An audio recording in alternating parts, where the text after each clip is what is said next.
Salut și bine v-am găsit la un nou video de FIFA Mobile.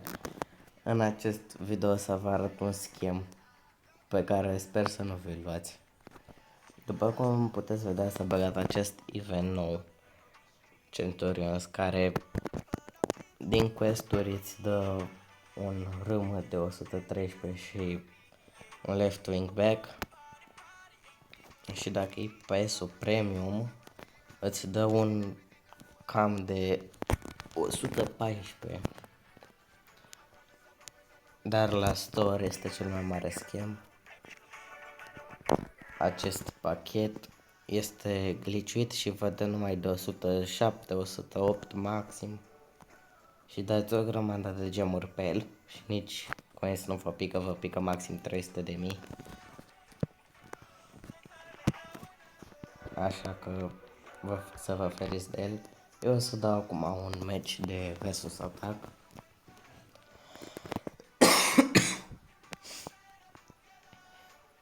După cum puteți vedea, am urcat la World Class 2,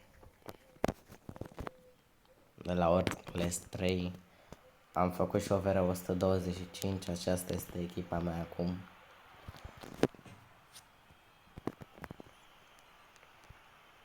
Din păcate l-am vândut pe Ronaldinho de 112, pentru că am crezut că o să-i scadă prețul din ce în ce mai mult, dar m-am înșelat, a început să-i crească.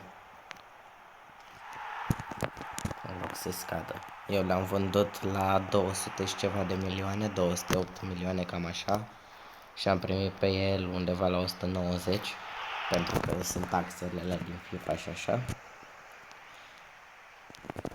Și acum el se vinde la 250 de milioane Ronaldinho. Deci am prendut undeva la 50 de milioane cu treaba asta, dar ai. Scuzați-mi vocea, sunt puțin răcit acum. Și camera în care sunt are un pic de eco.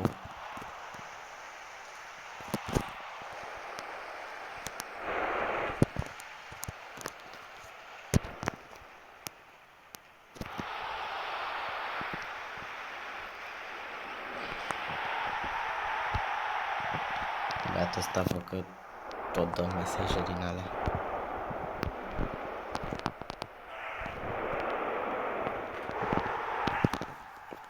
Și la final, dacă reușesc să-l bat, o să dau și eu un mesaj de la public.